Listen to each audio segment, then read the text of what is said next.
Understanding how to use divergences is a crucial skill you must learn in order to trade full-time. So in this video, I'm going to show you how to automate the entire process so you can save hours of time during your trading preparation. To start everything off, I do have the 20, 50, and 200 daily moving averages on this chart. I want you guys to go over here to indicators, metrics, and strategies, and I want you guys just to type in the word divergence. At the top of the community scripts right here, you're going to see Divergence for Mini Indicators version 4 by Lonesome. Give it a gold star, and I want you guys to click on it once. From here, you're going to have a whole bunch of stuff pop up on your chart, and none of it looks the way I personally want it to look, so we're going to be changing this up a little bit more. And I would also recommend you guys use this primarily on the 4-hour chart, and I'll explain why here in a few seconds. Now, you guys are going to be going over here to input section. You guys do not have to change the pivot periods, source of pivot points, but you guys may want to change the divergence type. I prefer to see regular and hidden divergence, but some of you guys may only want to see hidden divergence, and some of you guys may only want to see regular divergence. For this tutorial, we're going to be putting both on here, and you guys will see a lot more divergences pop up. Look at all those divergences, okay? Next, what we're going to be doing is going back down over here, and we're going to be scrolling all the way down here, and you guys are going to see this opportunity to change the colors up for these individual divergences. For positive regular divergence, I'd recommend making this green. For negative, red. For positive hidden divergence, I would say make that into a lighter green just so you guys can tell the difference. And then negative hidden divergence, make that into a lighter red. That way you guys can clearly see, wow, negative hidden divergence, regular divergence, okay? Normal, regular divergence. Same here, hidden bullish divergence, regular divergence here, okay? And you can see how the hidden divergence is very useful, at least on this Bitcoin chart, which is why I'd recommend actually using it, okay? Now, once you guys are done with that, you want to go back over here.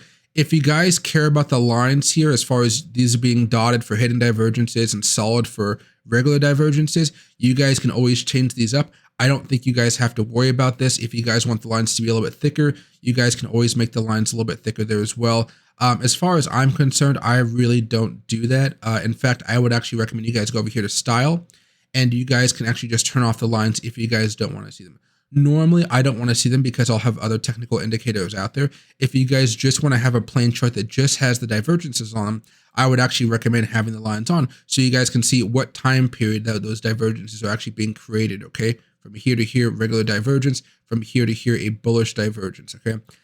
Sometimes it matters because otherwise you might be like, okay, this isn't actually as important of a bullish one because it's coming from all the way back over here. Not really the most important. But a shorter time frame one like right here, that actually may be more important, okay?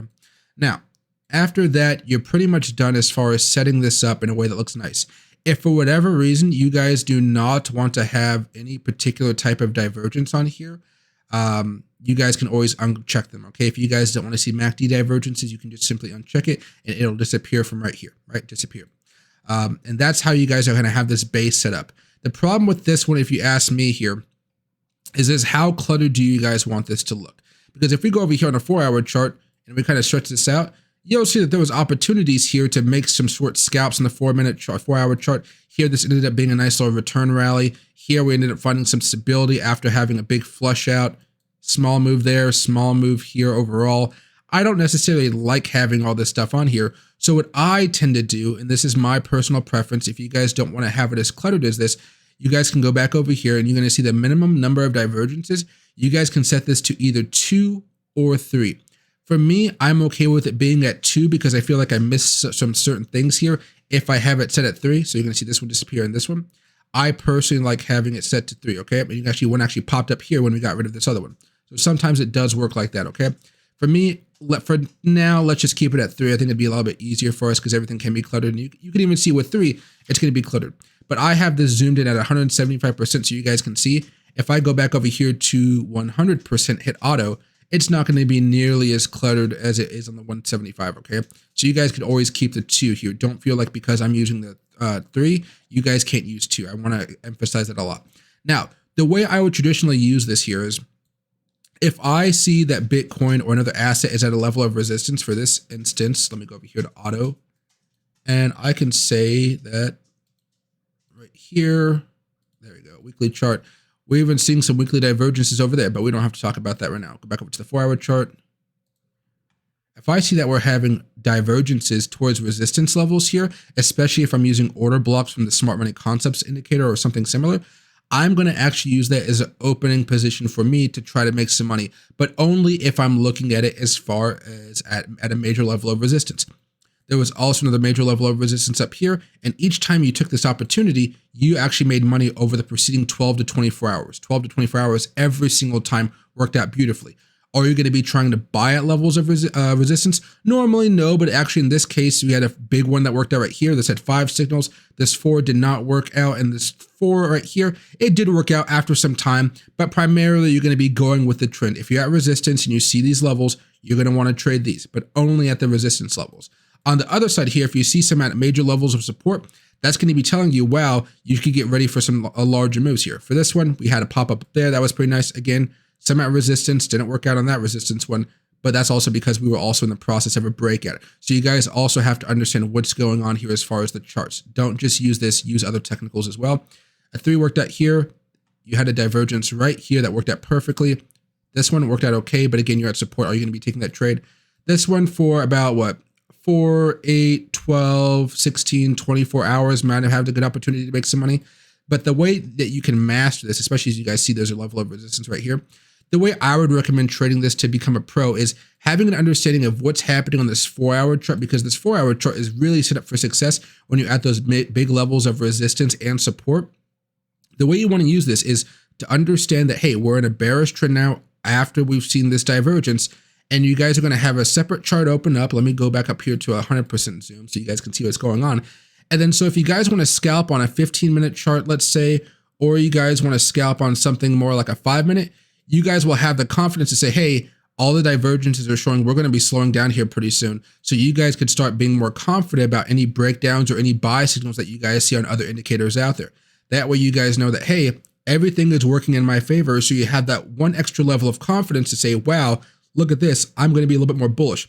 So right now we have a 15-minute chart. And if I could find that area to where we really started to see that breakdown here, this is back up here on 25,000. So we started to actually have it right around here as far as that divergence, somewhere in this range right here, because again, this is a 15-minute chart within the 4-hour candle. You can see we had our first sell signal over here with a candle turned red. We also had a strong signal down here. And so if you guys want to feel more confident, you guys can see, boom, you guys have the confidence. You guys can continue holding and trading until you guys feel like you guys have had a solid level of support or you guys have reached one of your price targets. That's the primary way I would use this to make some consistent money. Use this on many different charts. You guys can use this on the stock market, Forex, and whatever, but back test it first. Try it with paper money first by going to the trading panel here, opening up your simple paper trading account by TradingView. It's 100% free. You're just using paper money, and try it out for about a week. And if you guys are able to make some good money out of it, I would highly recommend you guys start implementing this into your regular strategy out there. But in order to do that, I would say that you guys also want to have a whole bunch of charts set up like this. Now, this is a premium chart setup that I have. You guys don't have to do this, but have a 5-minute chart, a 1-minute chart, a 15, a 30. So you guys have a complete view of what's going on. And then of course, if you wanted to, you can use this on the daily chart. So you guys can use this on anything, but I find that the 4-hour chart works a lot better. So you guys can see on the daily chart here for Bitcoin, it actually worked out pretty well. This one didn't work out as well. This one worked out okay, right? So if you guys can do it, but it's only short term for me for some whatever reason, but you can see some opportunities here, right? You can definitely see some short-term opportunities. The way I look at it though, the 4-hour seems to be best for me because I've been doing a lot more day trading as of late, but you can even see when everything gets more volatile, it's a little bit better. When things are kind of going more sideways and everything's getting more boring, they don't necessarily work out as well. So you guys want to be trading and using this in a more volatile environment, right? More volatility. That way you guys are going to be seeing some good profits. Even here, we had one good day of trashing back down. You guys could have made some good scalps during that time frame. I hope this helped you guys out, everybody. And if it did, please ask me anything else you guys want to know about any